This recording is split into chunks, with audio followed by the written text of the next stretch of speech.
If you are familiar at all with the PS1 classic Dragonseeds, then congratulations on your either recent or upcoming 40th birthday. You've made it over the hump. It should all be fun times from here. But yeah, aside from being old AF, you might remember the starting fight against Dragon Sage Awazanak, in which your starting dragon is automatically killed during the tutorial fight against a senior Saurian that is completely unavoidable in every way. Well, having come back to this fight periodically over the last 30 years since first playing the game in 1998, after picking it up for rent in Blockbuster, that was a very old sentence, I've always wondered if it's actually possible to survive the fight and take the starting tutorial dragon all the way to the end of the WDC and prove how much better we are than Awazanak. Howdy, I'm Prakuza, and welcome to DevBox, where today we're looking to answer a question I've held onto for nearly 3 decades. Can you survive the opening fight against Awazanak? So, considering that this is literally a tutorial, let's go over the basics of combat for anyone not aware of exactly how Dragonseeds plays out its fights. The full fight lasts for 2 minutes, and each action takes somewhere between 1 and 3 seconds, and each round consists of each dragon enacting 2 actions, chosen blindly from each other. Basically, this means that at its fastest, this tutorial battle can last around 24 rounds, but it can go as far as 40, maybe even 50, depending on how good the RNG is and how aggressive and reactive both dragons are allowed to be with each other.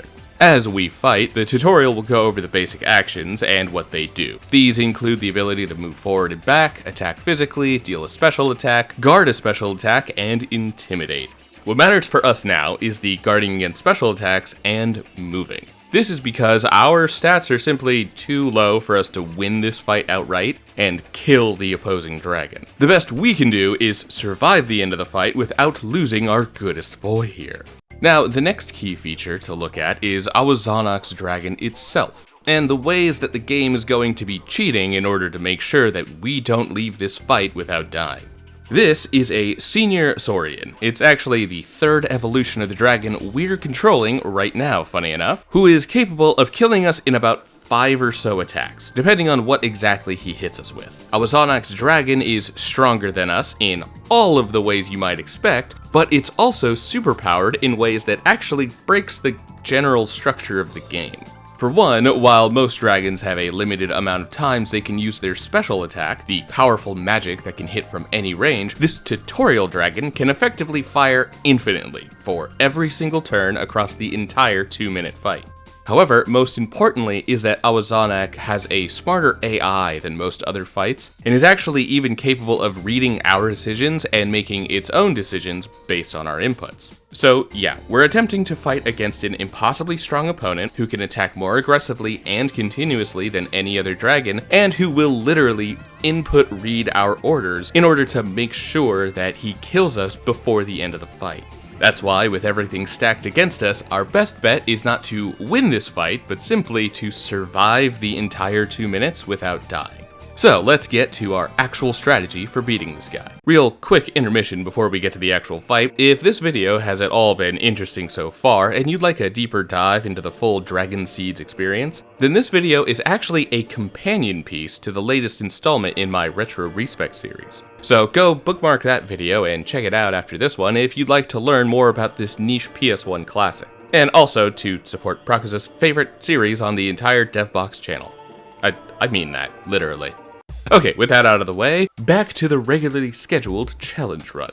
Alright, to break down the actual strategy, we need to separate it into 2 sections. First, we've got the first minute and a half. This is before we get to where the actual deaths start to come in, which tends to happen during the final 30 seconds.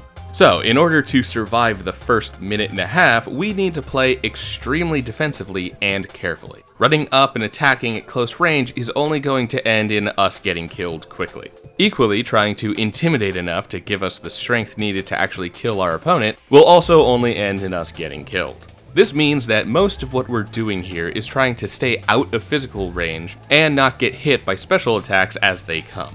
Fortunately, for the first minute or so, Awazanak's dragon spends most of its time either blocking or attempting to intimidate us. Granted, given that I've now died to this guy about 100 times in the last couple of days alone, I'd say that the intimidation is working. Of course, this is a bit of a compounding problem because as our opponent continues to intimidate repeatedly, he's slowly becoming stronger and stronger and will absolutely destroy us in those final 30 seconds if we aren't careful. Still, that does make the survival in the short term a bit more manageable, since we can mostly either walk backwards or hold our guards in order to keep alive as long as possible. If we were actually trying to kill this guy, then this would actually be pretty good too, since we can get at least 2 reflects if we're defending a lot, and send his special attacks right back at him. For now, it only really means that we can get a little damage that might discourage our opponent from trying to blast breath attacks way too much. That being said, once it becomes apparent that we've run out of reflex because our shield sucks, it does appear that Awazanak is much more likely to tell his dragon to spam those special attacks, knowing there is no risk of him being hit back, while again being very likely to beat the shit out of us if one of them sneaks through our defenses. Great. Now, is there a reason for us to use our special attack? Not in this fight, to be honest. Again, we're mostly going to be only stepping backward and guarding in this first minute and a half. We're not going for our own kill.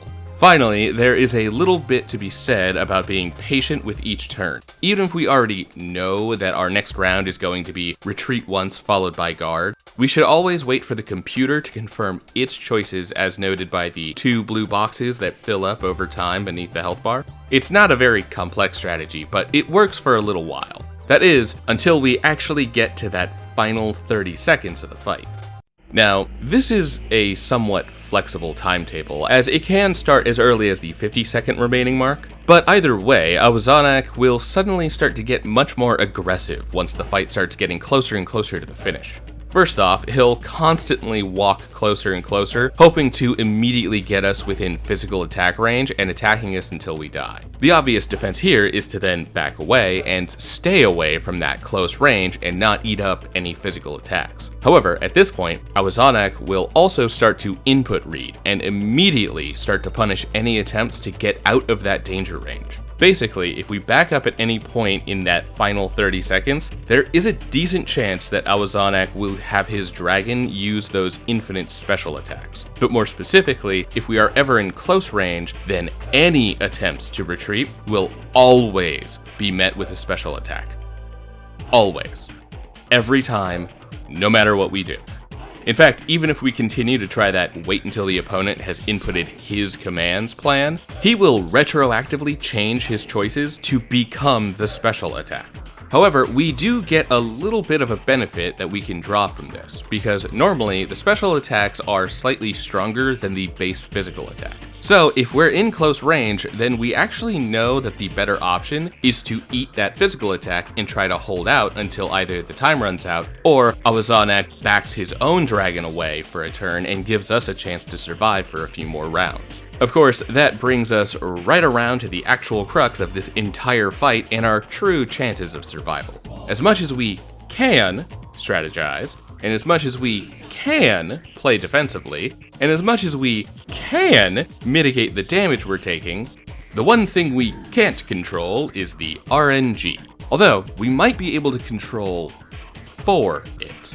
So obviously, there are 2 key features that will get us the win, or in this case, the live, which is as close to winning as we'll ever see in this fight. The first is playing the game entirely wrong from how the rest of the adventure leveling through the Dragon Arena tournaments would normally go. The second is getting lucky.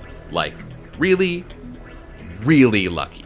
Fortunately though, we live in the future. Over the last 30 years, new technologies have managed to put luck even further and further into our own hands, not the hands of the game's code and RNG. So in this case, we'll be abusing save states in order to reset until we get that optimal RNG that finally gets us the win. Not enough to stop all damage entirely, but to manipulate our luck enough to barely scrape through. This means that for every turn that we survive after we've hit the 30-second threshold, we'll save our state, try out a different set of commands, and reload until we are taking little enough hits that we might manage to finally survive until the end. It's a bit exhausting, and trying to get this outcome naturally would certainly take days of full resets if we wanted to go for a more pure win, but it does manage to get us over the finish line nonetheless. So, after all this work, this strategizing, resetting, eventual skimming through save states, what is the final reward for actually surviving through this fight? How good is the dragon that we get if we make it through this whole tutorial fight without dying?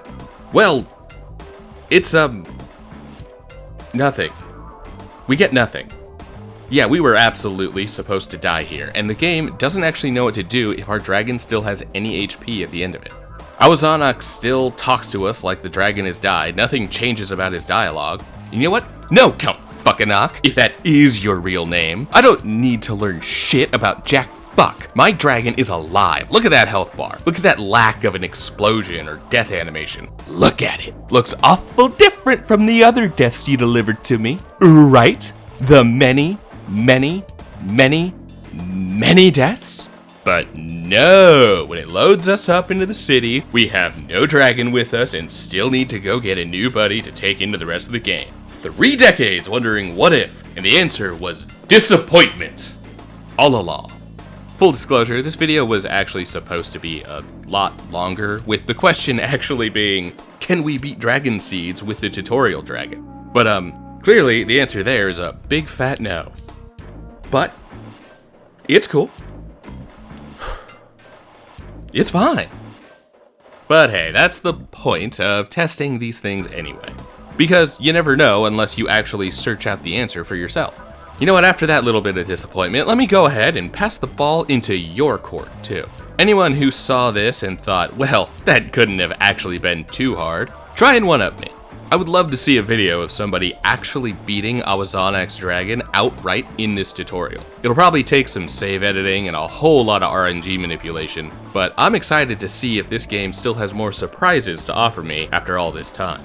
And once again, before we get to the Patreon read at the end, if you enjoyed, then go check out the companion video that dives deeper into Dragonseeds as a game and a piece of rare PS1 history. Alright, bye. Hey, it's that time again. The end of the video where I invite folks to come check out the Patreon, link in the description, and make good on the rewards for those currently pledged.